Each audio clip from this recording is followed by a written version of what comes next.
Greetings, everyone. Welcome and thank you for joining us for today's Policy Action Zoom meeting that we at the Pennsylvania Policy Center host each month. We're actually going to be adding another one. We'll tell you about that before the end of the meeting today. I think it'll be of interest to everyone here. But we do want to thank you. This is an opportunity for my colleagues and I am Jeff Garris, the Pennsylvania Policy Center's Outreach and Partnerships Director. My colleagues and I host these meetings every month to give an opportunity for people to learn a little bit more about some of the policy issues that impact all of our lives, as well as opportunities that folks can take action to advocate for. That's why we call it Policy Action. We're really excited about today's meeting. We'll tell you a little bit more about that in just a moment, but I want to introduce my colleague, Adrian Stanley. Adrian is with our comms team, and Adrian handles our social media. And Adrian has a little bit of an announcement about our social medias before we get started. Cool. Thank you, Jeff. Hi, I'm Adrienne Shide. I'm the Deputy Digital Designs and Digital Director for the Pennsylvania Policy Center, which includes running our social media accounts, and we have quite a few. So I'm going to drop in the chat. We have Facebook, Instagram. We are still on Twitter, at least for now, but we are also on Blue Sky, which we're finding many of our allies there. So please follow us on Blue Sky. I'm also going to put our website in the chat, and yeah, follow us. We post events, we post news, we post our latest releases. So it's a great way to keep in touch and stay up to date. Thanks, Jeff. Thanks so much, Adrian. Yes, and you can look in the chat there. You'll see all of the opportunities to follow us on social media to stay informed. It's a good way to know what's going on, not just in state politics, but also in terms of our federal politics. And we'll be talking about that more before the end of the meeting today. On that note, we're going to move and talk right now about the 2025-26 budget negotiations that got launched just a few weeks ago at the beginning of the month when Governor Shapiro delivered his 2025-26 state budget address, outlining his priorities for the next year and how he intends to raise the revenue to fund these. We're going to take a closer look at that today. I did drop in the chat a little bit earlier, Pennsylvania Policy Center statement in response to the governor's budget proposal. You can take a look at that on your own time as well. One last thing I want to note is that we have all of the lines muted today. The reason is we have so many folks in the room with us, and we have more who will likely be joining us. We want to make sure everybody's able to hear. We do want to make this interactive so that if you have questions for our guests and any of our panelists, you can put those into the chat, and I will read as many of them, and we'll get to as many of them as we can. Our goal is to always wrap these meetings up before 2 p.m., and we want to respect everybody's time as well. So if you do have questions, please put them in the chat, and we'll get to as many of them as we can. On that note, let me introduce our special guest today. Our guest is one of the newest members of the Pennsylvania Senate, having come over to the Senate in the 2024 elections, having served in the House of Representatives, representing the people of Allegheny County, part of Allegheny County, as well as championing a lot of the things that matter to so many of us all across Pennsylvania. I'm really excited to introduce our guest today, Senator Nick Pisciottano, who is going to be talking with us a little bit about what his take is on the governor's budget proposal and what his priorities are for the next year. We'll take questions then in the chat, and we'll hear also from Pennsylvania Policy Center Director Mark Steer, talking a little bit about our take on the budget as well. Senator Pisciottano, take it away. Thank you, Jeff and Adrian and Mark, for having me here today. It's a really good group of people here on this call, so I'm excited to talk a little bit more about the budget. As Jeff mentioned, I served 4 years in the Pennsylvania House, 2 years in the minority party, 2 years in the majority, and made the transition over to the Senate just this year. So I'm in my second month of being a member of the Senate, back in the minority, unfortunately, but also having a bigger voice for Allegheny County and Southwestern PA and the entire Commonwealth as a member of that chamber. And so this will be my fifth budget, and 2 under Governor Wolf, 2 under Governor Shapiro, and then this one under Governor Shapiro as well. And it really is, I think, a budget that is realistic. And I mean that in both the positive and negative connotations. The reality in Harrisburg, as many of you know, is it's very difficult to get anything done. And outlined a plan that is ambitious and aspirational towards core democratic values, but is also realistic in the political realities of how we have to operate in Harrisburg at this time. And, you know, I'm sure we'll talk about this a lot, But all of this budget discussion and the budget hearings and the governor's budget address are all happening in amidst the backdrop of just pure chaos in Washington, D.C. I don't think anybody has really expected Washington, D.C. to be responsible stewards of government or to govern in any meaningful way in the last decade or more. But we're seeing chaos on a level unprecedented, I think, in American history, where, you know, a lot of the things that the state of Pennsylvania does is predicated on, you know, reliable resources coming from the federal government. And all of that seems to be up in the air right now. So we can talk more about Washington, D.C. At the end here if we want. But just as we go quickly through kind of the highlights of the budget address that I want to talk about a little bit today, we hear a lot as elected officials about affordability. I think that in hindsight was a big issue in the November election last year that necessarily was not addressed to the voters' satisfaction by, quite honestly, either party. And, you know, things like groceries and housing and utilities and childcare have made life unaffordable for a lot of people. You know, and that's without even talking about things like healthcare, which have been problems for a very long time. And, you know, the cost of energy, the cost of groceries, the cost of schooling, all of those things have downstream effects as well, and that compound to make middle class and working class folks feel the economic squeeze a lot harder. And so the governor's budget includes a number of things that are trying to address those issues as much as we can in a macroeconomic sense. And, you know, it's difficult from state government to address those kind of really big economic issues on our own. But that doesn't mean that we can't try, especially in specific areas where state government has a lot more purview, like education, like housing. You know, the universal free school breakfast program it seems simple, right? And its cost is actually pretty economical, but it is life-changing for students and working class families. And so continuing efforts like those are just one of the examples that the state government can kind of fill a gap to make sure that kids can go to school and get a good meal that is you know, takes that cost off of their families' burden, but also allows them to have a full belly when they're learning and they're having a enriching educational experience. Housing, there's been a lot of efforts in Harrisburg in the last couple of sessions to address housing costs. The whole homes repair program was in place, had massive demand, and then was not renewed the following budget cycle. But we know that there is a huge appetite for renovating and upkeeping older aging housing stock to keep those units online and available to people. Investments in development and building new affordable housing through the FAIR program is also very important. And the governor's budget includes those kinds of things. And, you know, this is the story that never stops being told, but raising the minimum wage in Pennsylvania is hugely important, both from a revenue perspective, because the state would recoup a significant new revenue streams from a higher minimum wage through the personal income tax, but also just to keep Pennsylvania competitive with surrounding states. I'm from the western part of the state, and we have a lower minimum wage than Republican states of Ohio and West Virginia, and even Democratic seats, New York, New Jersey, Maryland. So we are being left behind. Our folks are being left behind. Republicans would say that the market is making those adjustments and the market is pushing those things up, and nobody makes the minimum wage anymore. And, you know, those are just arguments that fall on deaf ears. We see, especially in border areas of Pennsylvania, that people will go across the border into other states and get jobs because the minimum wage is higher there. And so we're losing that personal income tax revenue. We're forcing our residents to go to other states. And there's not really any countervailing argument on why the minimum wage should not be significantly higher, especially in the context of how costs have risen dramatically in the last couple of years.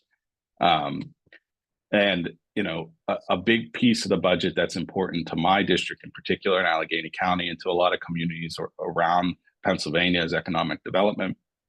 Pennsylvania is losing population. It has for a long time. It's costing us political power on the federal level. It's making it difficult to ensure that there is adequate public infrastructure in a lot of places because the tax base has been eroding for so long.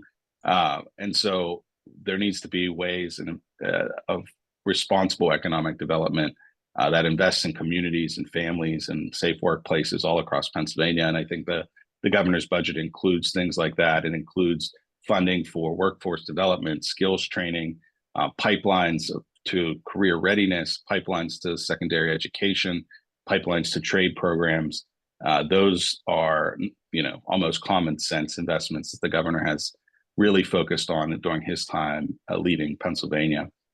And I have a kind of a unique perspective as a member of this call from the Southwest, when I'm assuming a lot of folks on the call are from the Southeast.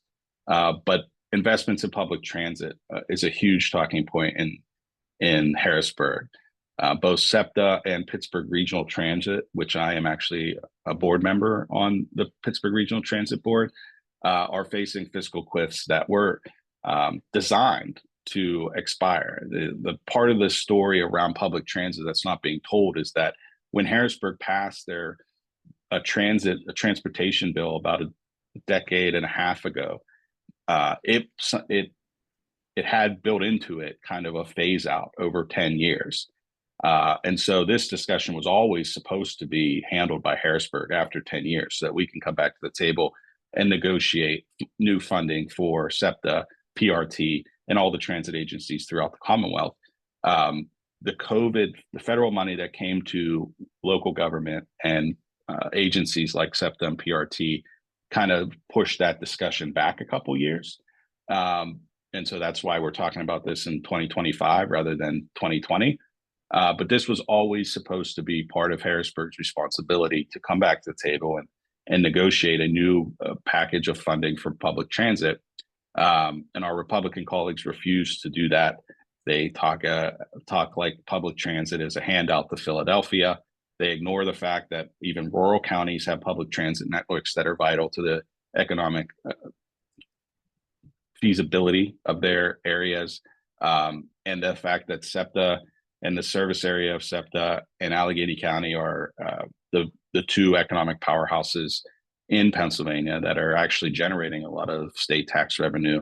And so to see either SEPTA or PRT or any of the smaller agencies kind of fall short or, have to cut service or go deeply into bankruptcy would be a failure and a negative economic outcome for the entire Commonwealth. And so the governor continues to have a focus on funding public transit across the Commonwealth.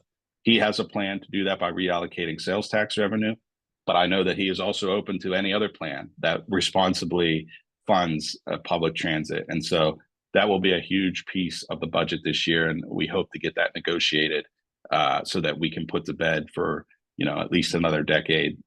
Because the big challenge with public transit, and I see this as a PRT board member, is you need to kind of have a steady understanding of the funding for a long period of time. You can't change bus routes without knowing what your funding is going to be like in a year or 2 years. You kind of need that stability and that long-term view in order to make systematic changes. PRT is going through its own bus line redesign program right now. And if the funding from Harrisburg isn't there, that redesign looks drastically different and is much more pared down than if that funding is there. And so for SEPTA, for PRT, for all the regional agencies across the Commonwealth, Harrisburg needs to be able to provide that kind of consistent outlook so that they can make their plans and make sure that they're serving their communities as well. And I know the governor is very invested in making sure that happens. And I know I probably am talking too long, but one last thing we want to talk about before opening it up to others is education. The governor, Governor Wolf before him and Governor Shapiro have made significant investments in public education. Governor Shapiro has reacted in response to the ruling that our funding system is unconstitutional. And every year that I've been in Harrisburg, and especially in the last 2 years under Governor Shapiro, we've made systemic and historic investments to fill the gap But we've only kind of made a down payment on that promise, and we need to continue to make those historic investments into public education throughout the Commonwealth, so that our children, our next generation, have the resources that they need in order to become educated adults and go on to successful careers, ideally in Pennsylvania, right? We want to keep people here and make sure that people have the opportunity to succeed in Pennsylvania. I'll just wrap up briefly, Jeff, by saying that the governor's budget address is the first step in the negotiation. The governor is a Democrat. I'm a Democrat. I would love if the governor could just walk in and say, okay, this is what we're going to do this year. All right, let's sign the papers and get out of here. But as everyone knows, I'm sure on this call, his budget address is kind of the first point of negotiation to go from. We're not going to get everything that he wants in his budget. A win for us is to get most of it, 60% of what he's proposed. If we can get that, that is a win these days in Harrisburg. So budget hearings have just started this week, where the agencies come to the House and the Senate and explain their initiatives and their budgets and why we should fund the governor's initiatives in their purview. And so that process will play out for the next couple of weeks. And then Pennsylvania is required to have a budget in place by the end of June. That has not happened since I've been in the General Assembly, but we usually get it done sometime in July. And so we will continue that negotiation as we go forward. The governor's budget address, as I said, is important because it sets the baseline for all the negotiations after that. But we have to be realistic that we're not going to get everything that he has outlined in his budget, and we're going to fight like hell for as much as we can. So we'll see how those negotiations go over the next couple months. But that is kind of the state of play on things right now. So I'll turn it back to Jeff if we have questions, or go from here.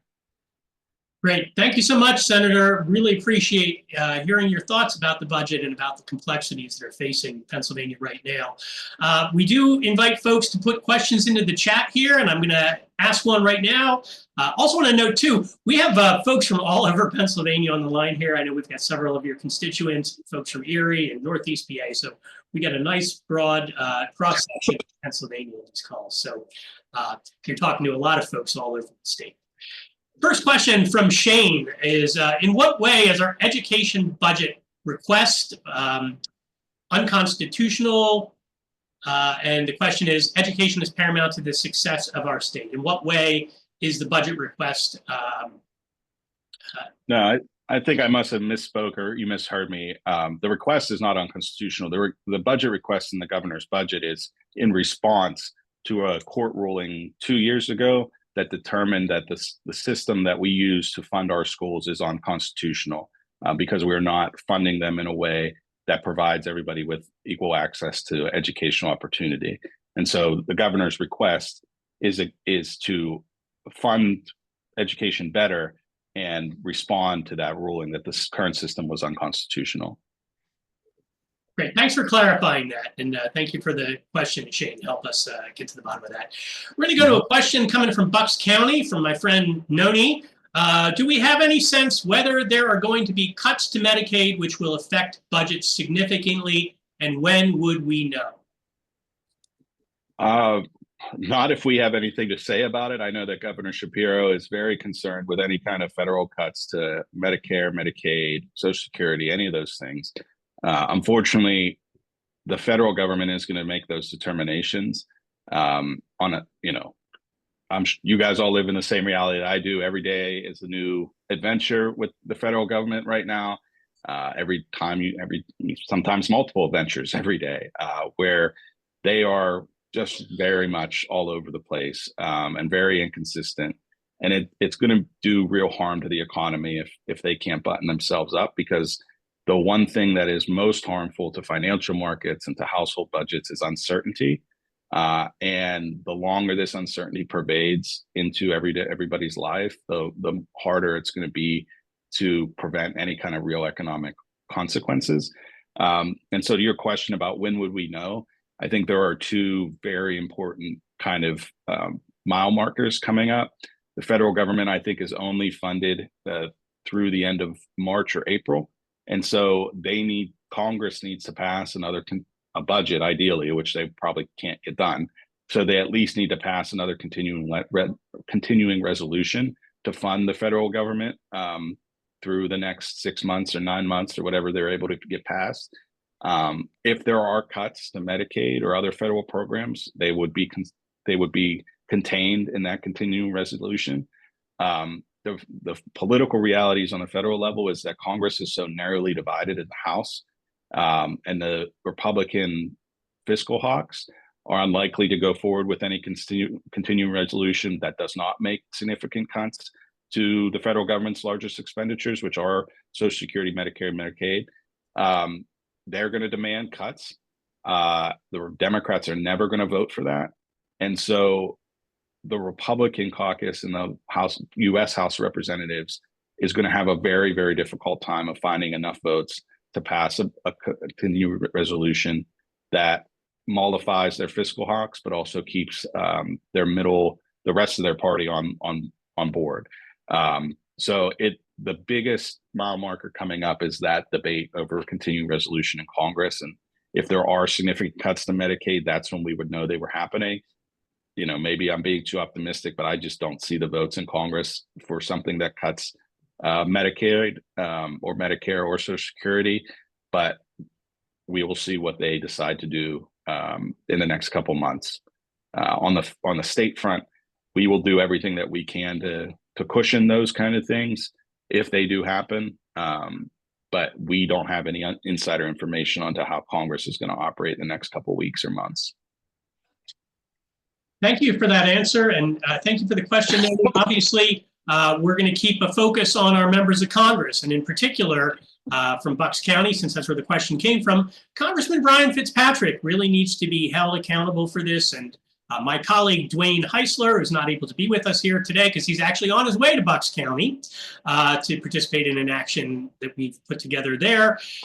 We would love to connect folks together, not just in Congressman Fitzpatrick's district, but all across the state to really get folks doing this. We'll be talking about an opportunity later this month where folks can come together to fight for some of these federal priorities that impact Pennsylvania's budget. We'll share that in the chat. We have a number of really great questions coming in, so we're going to try to do this sort of rapid fire here with these, as many as we can get to. One excellent question here has to do with how do we do some advocacy? From John, who are our best allies in the Senate and who are Republican senators to lobby? So I'm new to the Senate, so I don't know if I have all the answers nailed down. If you are represented by a Republican senator, definitely lobby your Republican senator on a lot of these issues and stay in touch with them over the next couple months as we work our way through the state budget. There are a number of Republicans in swingier areas, especially out east. So Bucks County, Montgomery County, in NEPA, Rosemary Brown, off the top of my head, Rosemary Brown, Tracy Pennycook, Frank Ferry. Those folks are in more purpley seats and are, in my opinion, more moderate elected officials on the Republican side. And so I think that if you are represented by them, or even if you're not, those are the folks that you should be reaching out to discuss your concerns and make sure that they understand how important some of these things are as we navigate the state budget process. Excellent question, John. Thanks so much for your answer, Senator. Another one here from Patricia. How can we move from down payment to bring funding up to a constitutional level for our public schools in a reasonable time frame? Yeah, so the Basic Ed Funding Commission, which was a group of advocates and legislators, laid out a blueprint to how we get from where we were at to a constitutional system of funding our public schools.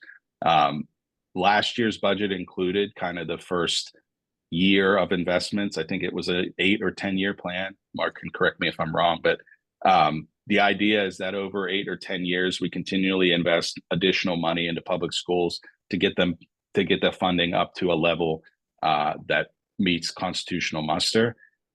There is a concept within the funding scheme of public education called hold harmless, where school districts cannot receive less money from the state government than they received in the prior year. So basically by investing, an extra $1 billion last year, that resets the baseline, and no one can get less than that $1 billion. So money we add this year then builds upon that.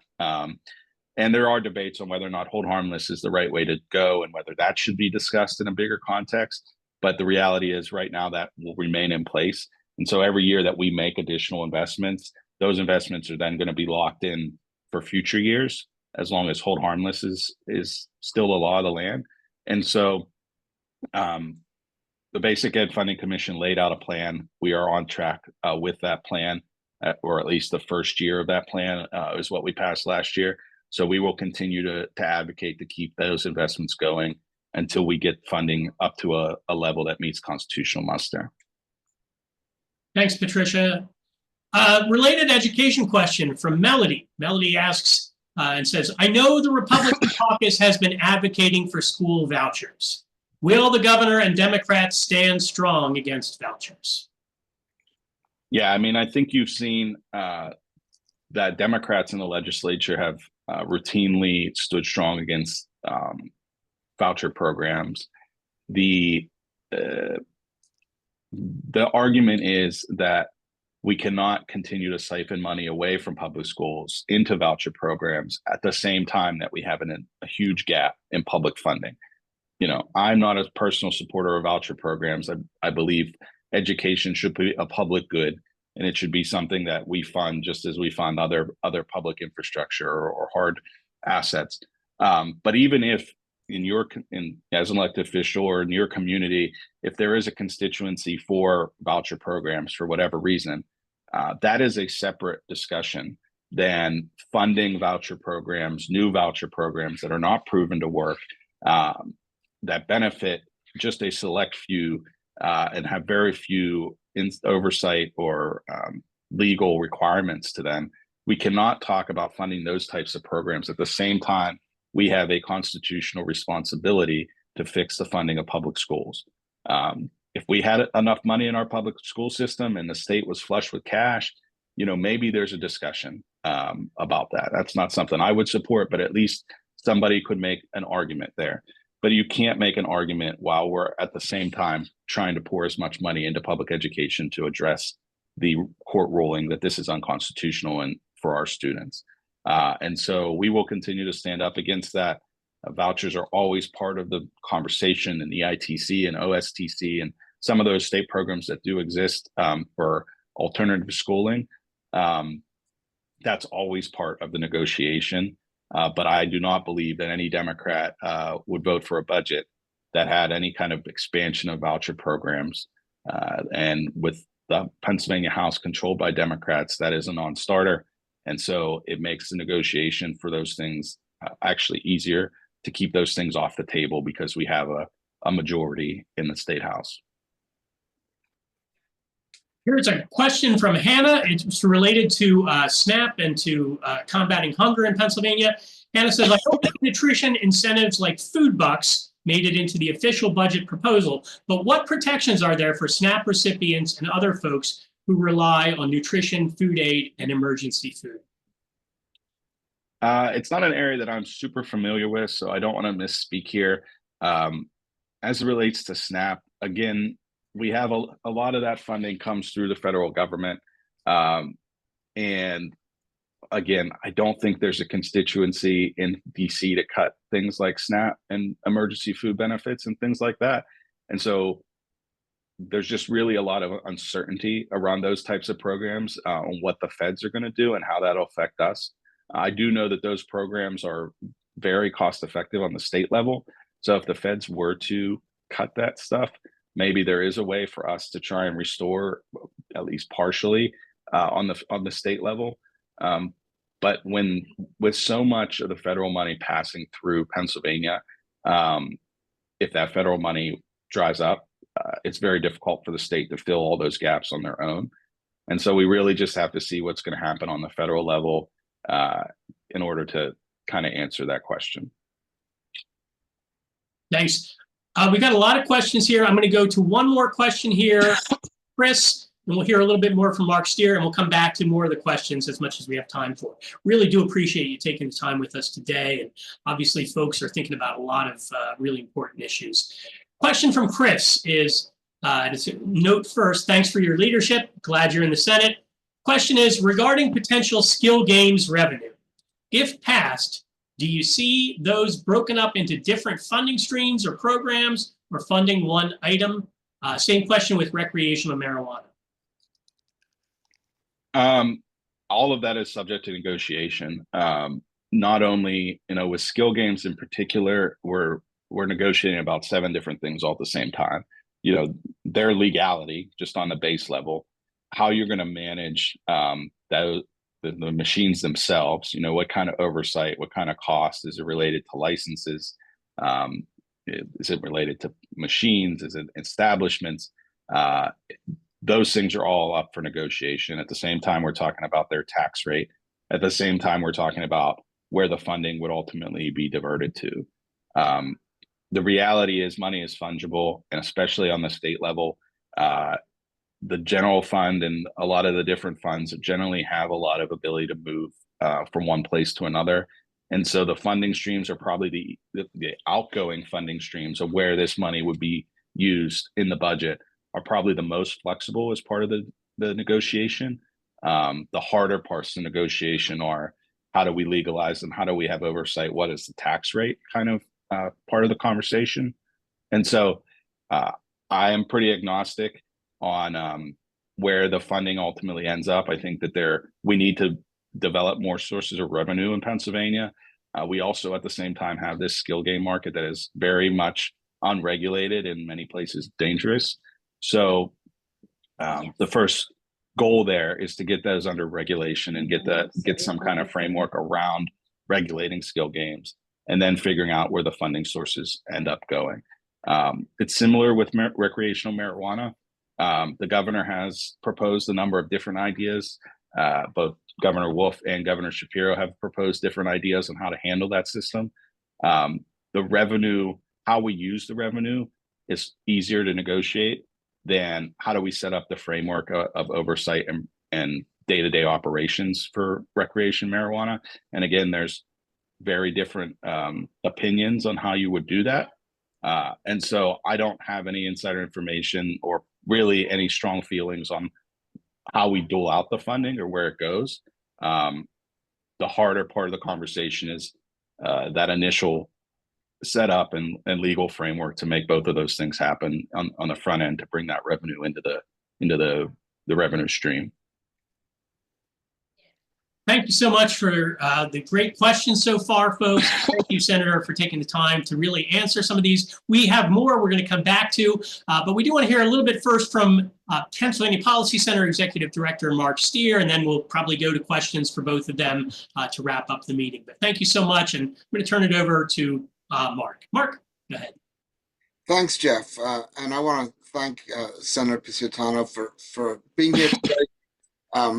I kept telling Jeff to let him answer more questions and push off me, because you all get to hear from me pretty often, and it's not as often that we get to hear from one of the most progressive, creative, and, as you can tell, very well-informed members of the Senate. And we're really happy that he's there now.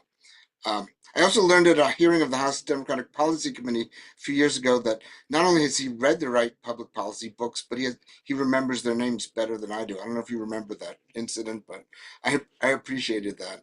And so I'm going to comment about 2 things really quickly, and then I want to pick up where we left off on revenue. With regard to federal funding, I think the Senator's right. There is no desire on either Democrats or Republicans to cut Medicaid or SNAP, but there's certainly a desire to do that on the part of the House and Senate leadership and President Trump. And it's going to be iffy. We need your help. I'm going to tell you a little bit more at the end about what you can do to fight back against those cuts.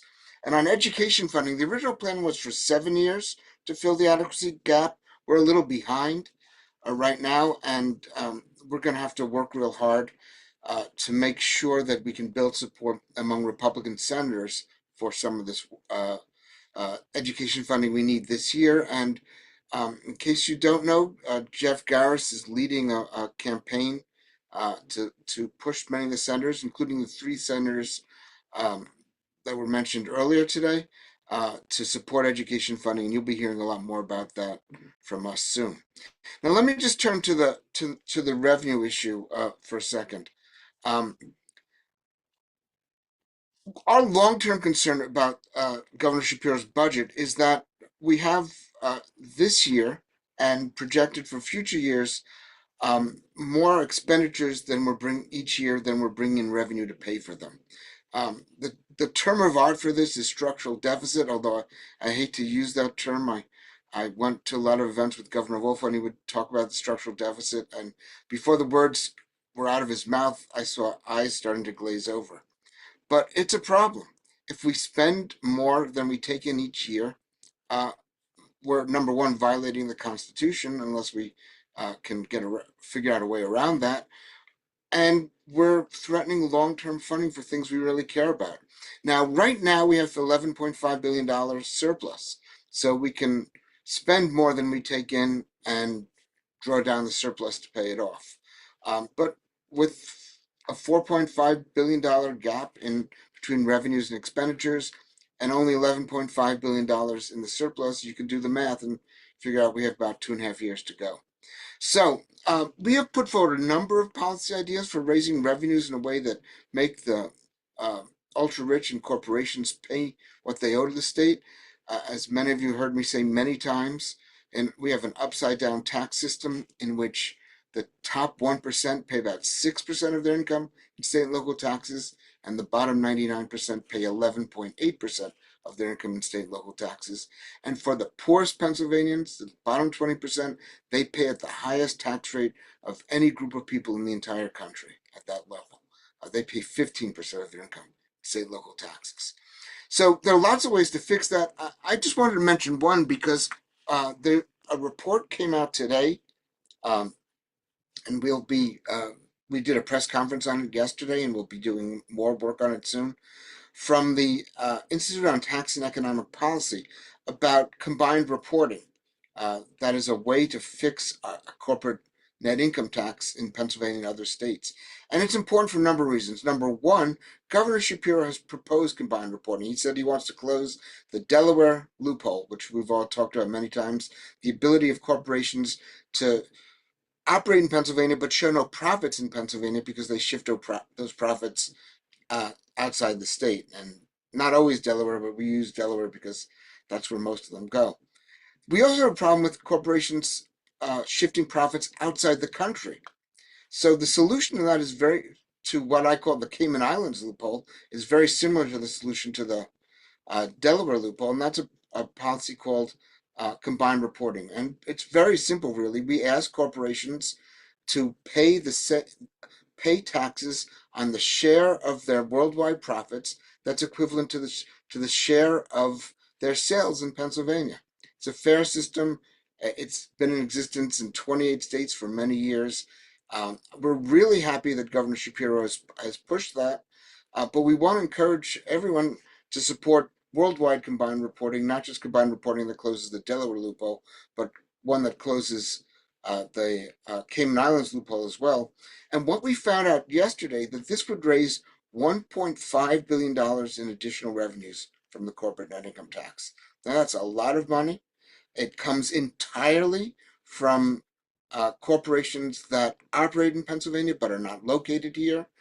It means that Pennsylvanians would not pay more in their taxes, but these ultra wealthy corporations who rely on workers trained in Pennsylvania, who rely on our roads and bridges and our transit systems to get their workers to the jobs, they would pay for things that they in fact use that the rest of us are covering right now.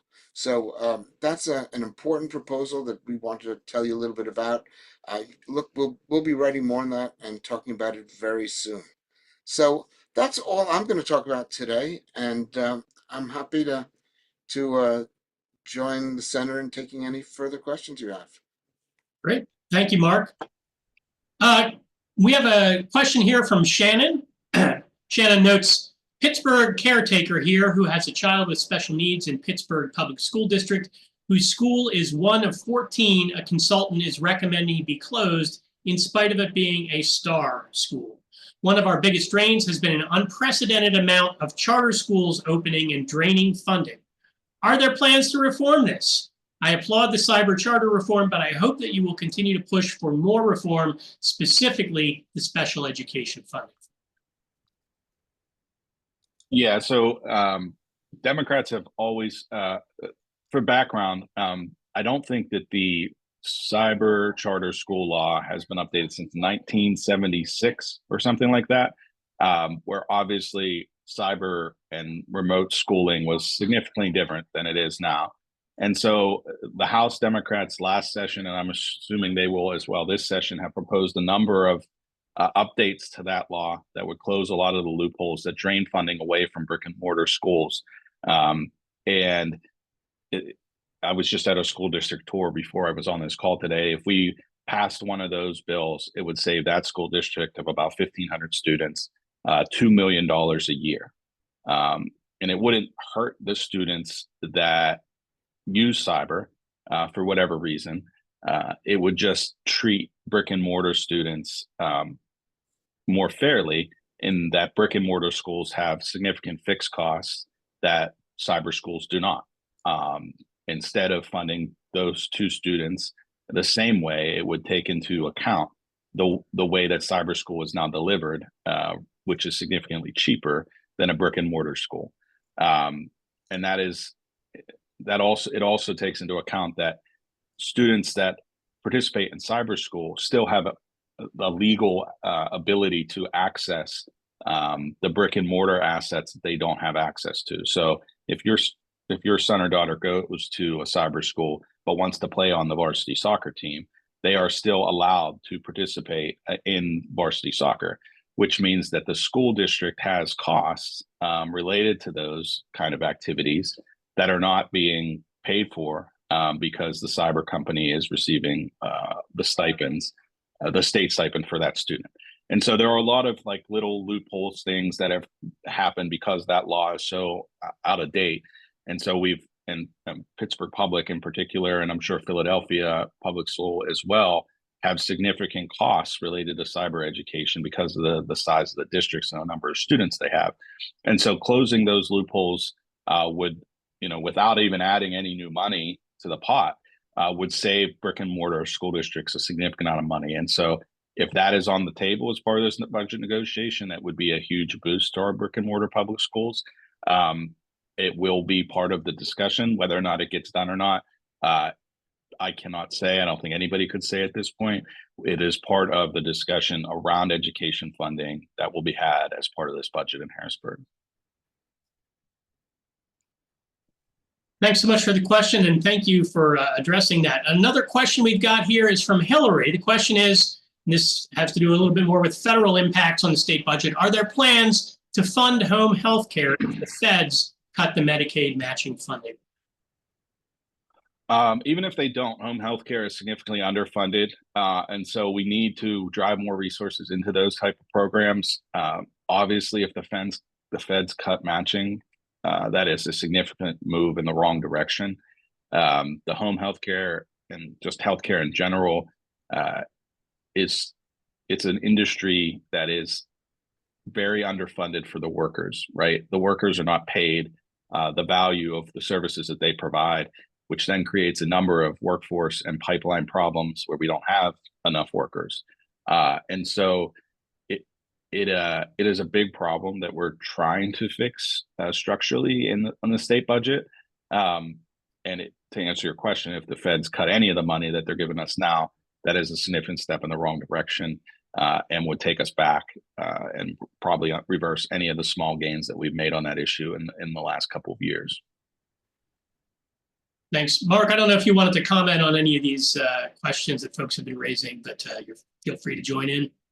No, I mean, Senator's absolutely right. These things are already underfunded.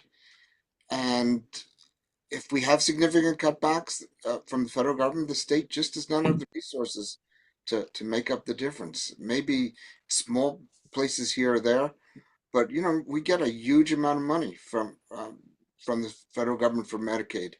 About 2/3 of the funding for our Medicaid program comes from the federal government, and we can't lose that money and replace it in Pennsylvania. You could pass all my wildest dreams for taxing the rich in Pennsylvania, you still wouldn't have enough money for it. Yeah, I mean, just for context, I think that the state budget this year will be around 50 or $51 billion, most likely somewhere in that neighborhood. The amount of federal money that flows through Pennsylvania, absent, like separate from the state budget, is about the same amount of money, depending on how you count and what you add in and what you don't. So even if we could double the size of the state's budget tomorrow through some mechanism, you would only just now be able to cover, just with that doubling, you would just be able to cover what the feds are doing already, right? And we have underfunded programs to begin with. And so that's why a lot of this budget discussion hinges a lot on what the federal government does over the next couple of months, because depending on what they do or don't do, may really adjust what the state has to focus on or can focus on in a number of different ways. Thank you so much for all the great questions today, folks. Thanks to you, Senator, for sharing so much and really helping to educate all of us on really what the stakes are. And thank you to Mark as well. We may have time for another question or two, but I do want to let folks know that we do these policy action Zoom meetings. We've been doing them every month on the third Thursday at 1 p.m. For me, it's easy to remember third Thursday. It's, keeps it in my head. But we are actually looking at expanding this. There was a question somebody asked about, are there meetings and opportunities to hear from maybe some of the elected officials and senators from Delaware County and other parts of the state? We will continue to be holding these policy action Zoom meetings and bringing in elected officials to really help us to understand these issues, to provide an opportunity for folks to ask them questions. We are actually going to be expanding our policy action Zoom meetings. And I'm going to ask Mark to tell folks a little bit about something that we're going to be starting 2 weeks, I think it's 2 weeks from today, next month. Mark, tell a little bit about the policy action Zoom meetings we're doing on federal policies. So, as you know, we're doing a lot of work on the federal level this year because the need to fight back against what the Trump administration and the Republican Congress wants to do. So, particularly with regard to Medicaid and SNAP funding, which they want to cut in order to pass another huge tax giveaway to the ultra-rich and wealthy corporations. So we've been working on that. So that we decided we would add a second monthly policy action call on the first Thursday of the month. So that means the next one will be on March 6th. And those first Thursday in the month calls will almost always be the federal call, and the third Thursday will be the state call. Although if there's an emergency and we need to mobilize people right away on to either accomplish something at the federal level or the state level, we may switch that around a little bit. But that's the plan. The first one is March 6th. I think someone already put a link to where you can sign up for it. We may have one or two members of Congress joining us at that call. It's not clear yet, but many of them want to speak out to push back against the really terrible budget resolutions that the House and Senate Republicans in Washington have introduced. So that's what the call will be about. It'll be about those threats and about what we can do to block them. And I just want to ask one last thing. So we are seeing an impact for what we're doing right now. A letter came from 8 members of the House. One of them was Rob Bresnan, who's a new member of Congress from the 8th Congressional District. He's a Republican. He signed that letter saying he would not vote for a budget resolution that included deep cuts to Medicaid and SNAP. We were really excited to see this. The House Republicans in Washington can only afford to lose one vote to get something passed. So that is a really important statement. And we met with his staff again this morning. The fact that so many people around the state are contacting their members of Congress, particularly Republican members, is having an impact. And I want to keep urging you to do that. These meetings where we talk about these issues are really important. But one of our goals of them, reason we call them the policy action meeting, is when we ask you to make a call, we hope you can do that because it will make a big difference. So that's the story on that meeting, and I'll turn it back to Jeff. Thanks, Mark. Yeah, and in terms of how folks can take action, and we heard today the way that the things that are happening at the federal level are impacting the state and what our options are and how we can continue to advocate for the things that all Pennsylvanians need. not just to survive, but also to thrive. And so your opportunity to take action today, you can click on the link that I just put in the chat. We are actually going to be holding a federal Fight Back Summit and a day of action at the state capitol coming up next month on Wednesday, March 26th. It'll be the full day. We invite folks to join us there at the Capitol. We will be doing a little bit to help educate folks on some of these topics in the state budget and how the federal government impacts those. We'll be doing some things to help mobilize folks, providing some opportunities for folks to get into the Capitol building. We will be doing a press conference. And we will be having a great day. If you're concerned about what's happening here in Pennsylvania, if you're concerned about what's happening across the country, please join us in Harrisburg next month. This is the opportunity for you to take action together with other folks. Let me drop a little bit more information into the chat. We've got a Facebook event page set up for that. I'm putting that into the chat here too. And a little bit more background information on what we'll be doing that day. Want to wrap up with one more question we had. It was a substantive question somebody submitted toward the end. I do want to get that question there before we wrap up. The question is, what are the governor's priorities for mental health funding? Either Mark or Senator Pisciottano, if you've got a thought on that to wrap us up here today. Yeah, just briefly, every year that I've been in Harrisburg, this will be my 5th budget. We made investments in mental health programs. It's never enough. Quite honestly, demand, no matter at any level of supply that we've been able to create in Pennsylvania for mental health resources, the demand has always outstripped it. We know there is a significant amount of mental health demand from young children to adults, and there's quite honestly there weren't investments in those things for so long that the pipeline of talent and the career pipeline of people who can actually provide those services is very small. I have school districts in my area that have funding available in their budgets for public or for mental health programs. If they're able to fill them at all, they're immediately fully booked, every position possible. We see that on every level. And so the governor is a big believer in removing the stigma and investing in those programs, and we've seen that in successive budgets and in a number of different settings, inside of schools and outside. But the reality is that the demand is so high that the investments we made have just not been enough to meet that demand. And so I expect this year's budget to continue or expand those investments as well. Mental health is actually one of the few areas in Harrisburg that I think there is less partisan rancor over.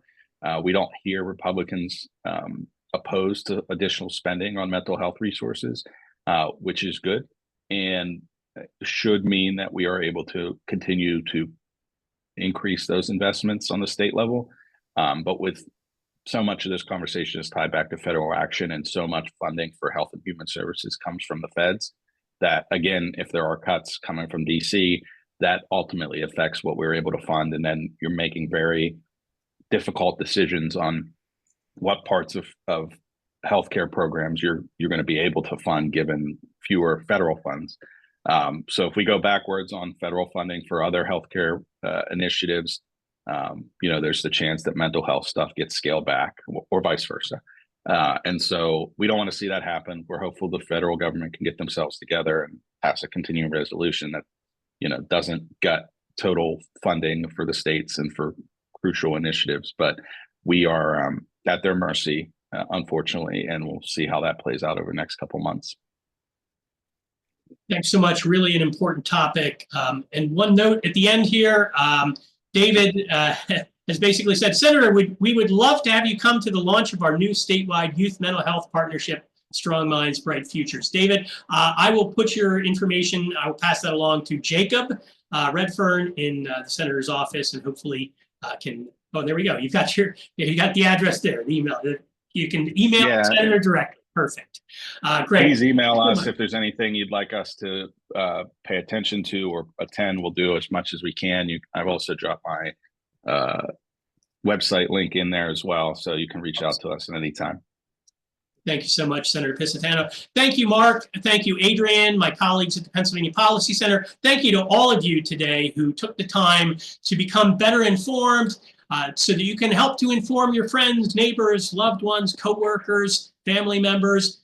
and also an opportunity to take action, because that's what it really comes down to. We all need to stand together and work together to fight for the things that we need. We'll continue to keep you posted about opportunities to do that. We hope you can join us next month on March 26th at the state capitol for our federal Fight Back Summit. Thanks, everyone, and sign up to join us for our first federal Policy Action Zoom meeting coming up on Wednesday, March 6th. Have a great day, everybody. Take care. See y'all.